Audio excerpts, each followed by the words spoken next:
है ना। अभी जैसे हम बात कर रहे थे नैवेद्य के ऊपर भगवान का, कि वह मूर्ति नहीं है। हम मूर्ति जो पूजा कर रहे हैं, मूर्ति, मैं अक्सर यही कहता हूँ कि मूर्ति को मूर्ति नहीं मानना है हमको। यानी अजय गणपति जी को हमने माना है तो साक्षात ये मान के चलो कि वो मौजूद गणपति है, तो हम उसको भोजन खिलाते हैं, यानी भोग लगाते हैं, है ना। उसकी अभिषेक करते हैं, वस्त्र धारण करवाते हैं, जो कुछ भी उनके साथ करते हैं हम अपने भाव के द्वारा, अपने भाव भक्ति के द्वारा ठाकुर जी के साथ हम जो भी करते हैं। चलो ठाकुर जी तो बाल स्वरूप में बच्चे को कैसा भी निलाओ दिलाओ और कैसा भी खिलाओ, तो नैवेद्य लगाते समय हम जो इस तरह से अपने हाथ के पंजों की आड़ इसलिए करते हैं कि हमारी सांस जो है वो भगवान भोजन कर रहा है तो उनके ऊपर ना जाए, जिससे कि उनका जो भोग है वह उच्छिष्ट ना। भगवान सिर्फ भाव के भूखे हैं, भगवान को कुछ भी नहीं चाहिए। भगवान सगुण रूप में आकर ग्रहण करते हैं, सगुण रूप में आकर ग्रहण करते हैं। ये कहा है, जिन्होंने गीता में कहा है, भगवान श्री कृष्ण ने गीता में क्या कहा है कि पत्रम पुष्पम फलं तोयम। भगवान श्री कृष्ण ने गीता में क्या कहा है? पत्रम पुष्पम फलं तोयम यो मे भक्त्या प्रयच्छति तदहम भक्त्युपहृत मस्नामि प्रियतात्मना। पत्रम पुष्पम फलं तोयम यो मे भक्त्या प्रयच्छति तदहम भक्त्युपहृत मस्नामि प्रियतात्मना। अध्याय 9 श्लोक नंबर 22 गीता जी का, है ना, श्रीमद् भगवद गीता। कि कोई भी भक्त मुझे प्यार से प्रेम से, क्या कहा है? पत्रम अर्थात पत्ता। अपन कहते हैं ना, एक पंखुड़ी भी भगवान फूल की जगह पंखुड़ी से भी खुश हो जाता है। कि पत्रम पुष्पम फलम तोयम, कि जो कोई भक्त मुझे प्यार से प्रेम से क्या करता है? पुष्प, फल, पत्ता और जल अर्पण करता है। क्या कहा उन्होंने? कि जो कोई भक्त मुझे प्रेम से पत्ता, फूल और जल अर्पण करता है, उसको हम, भगवान क्या कह रहे हैं? कृष्ण भगवान अर्जुन से, कि उसको मैं सगुण रूप में अर्थात प्रकट होकर ग्रहण करता हूं। तो हम जब भगवान को अर्पण कर रहे हैं, जिस समय हम भगवान को अर्पण कर रहे हैं, तो उस समय हमारे मन के अंदर यह विचार आ जाना चाहिए। भगवान ने क्या कहा? भगवान ने ये नहीं कहा पूरी गीता में कि मुझे धन अर्पण कर, दौलत अर्पण कर, है ना, संसार की वस्तुएं अर्पण कर। भगवान ने मांगा क्या? मांगा है पत्रम पुष्पम फलं तोयम यो मे भक्त्या प्रयच्छति तदहम भक्त्युपहृत मस्नामि प्रियतात्मना। कि मुझे सिर्फ क्या चाहिए?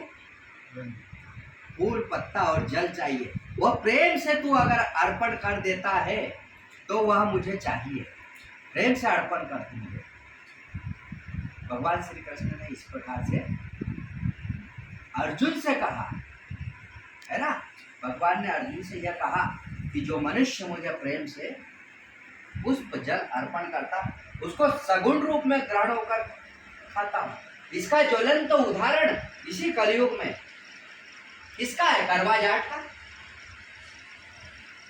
करवा जाट एक भोली भाली बच्ची थी, हरियाणा की, हरियाणा में ही था ना उसका, हाँ हरियाणा की थी शायद। करवा जाट हरियाणा की या जो भी स्टेट रही, मुझे पूरा कंफर्म नहीं है। तो वो किसान की बेटी थी। कर्मा जाट के पिताजी जब बाहर गए तो बेटी से कहे गए, बेटी ठाकुर जी को भोजन करवा देना।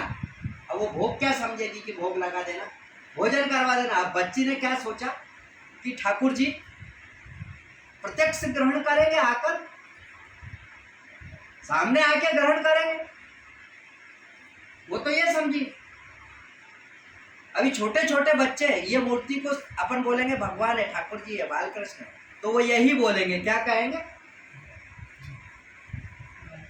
बाल कृष्ण है। वो मान लेंगे कि हे ही, जैसे वो बालिका उस दिन आई थी ना, अपनी क्या नाम है उसका, जतिन की छोटी बहन बुढ़ा, क्या कह रही थी कि भगवान ने मस्ती करी, कपड़े फट गए। उसको तो ऐसा ही लगा भगवान ने सही में मस्ती करी हुई। उसका भाव तो ये था ना, बस ऐसा ही भाव हमारा हो जाना चाहिए भगवान के प्रति, ऐसा ही भाव हमारा भगवान के प्रति हो जाना चाहिए। तो कर्मा जाट ने थाली भरी, भोजन जो भी बना था, छोटी बच्ची थी वो भोली भाली 5-7 साल की है ना, जो भी भोजन बना और उसने क्या करा, लड़की ने, कन्या ने, देवी ने भगवान के सामने रख दिया और ठाकुर जी से कहा कि ठाकुर जी ये खिचड़ी खा लो, आज खिचड़ी बनाई है। अब ठाकुर जी आए क्या, ठाकुर जी खिचड़ी खा लो, मेरा बाबा जो है बाहर गांव गया है, अब वो कब आएगा पता नहीं, तू उसके भरोसे मत बैठ, वो 4 दिन में आए, 5 दिन में आए, 1 महीने में कहीं भरोसा नहीं, बाबा का काम पे गया है, तो तू अभी खा ले।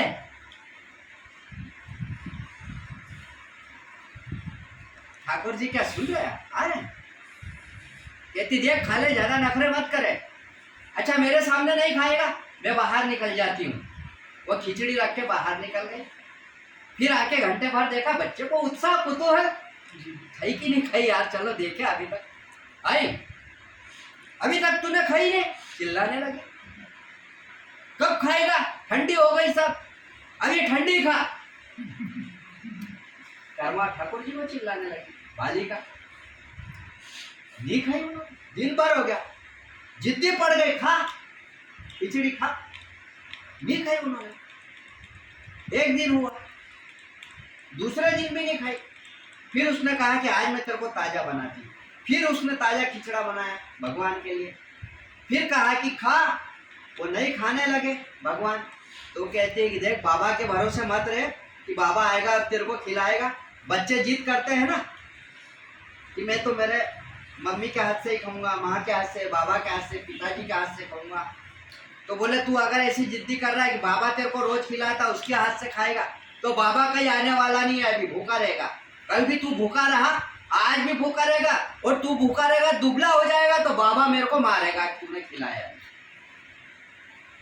वो बच्ची रोती है, कहती है जिद पड़ गई कि तू खा, नहीं तो मैं माथा फोड़ लूंगी, सिर फोड़ लूंगी।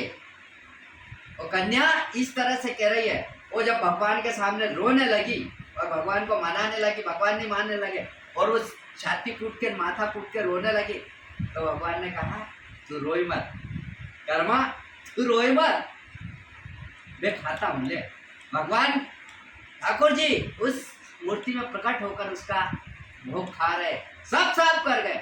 देखा कितने दिन का भूखा था, 2 दिन का, जरा सा भी नहीं छोड़ा तूने, अब रोज ऐसे ही आके खा लेना। तो बोला हाँ मैं रोज जैसे आके खा लूंगा, ये तो माथे पड़ जाएगी मेरा। रोज आए खिचड़ी का भोग लगाए। बाबा आए गांव से, बाहर गांव से 4-5 दिन या महीने भर जो भी समय था। बोले तूने भोजन करवाया ठाकुर जी को? बोले हाँ बाबा। बोले कैसे करवाया? बोले सामने आके खाया। क्या बात कर रही? बोले हाँ सामने आके। फिर वो लगाती है भोग। बाबा कहते हैं कि मैं तो देखूं। तो बाबा पर्दा लगा देते और पर्दे की आड़ में से देखते हैं तो ठाकुर जी आके प्रत्यक्ष भोग खा रहे। बेटी के कारण पिता को भगवान के दर्शन हुए, तो पिता ने बेटी के पांव पड़े कि मेरी भक्ति से तो नहीं, पर कर्मा तेरे कारण मेरे ठाकुर जी ने आज मेरे को दर्शन दे दिया। तो भगवान से तो भाव के भूखे उसकी खिचड़ी खाई उन्होंने।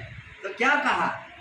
पत्रम पुष्पम फलं तोयम यो मे भक्त्या प्रेक्षति तदहम भक्ति भ्रत बसनामी प्रियतात्मनः। कि कोई मुझे प्रेम से पत्ता फूल अर्पण करता है तो उसे मैं सगुण रूप में ग्रहण करता हूँ। तो भगवान के सामने नैवेद्य हम जब रखते हैं, और जब मंत्र बोलते हैं और उनको इस तरह से नैवेद्य बताते हैं तो ये नाक पर हाथ की ओट अड़ाने का कारण यही है कि उनका भोजन प्रसाद जो है उच्छिष्ट ना हो, है ना। बोले गोपाल कृष्ण भगवान।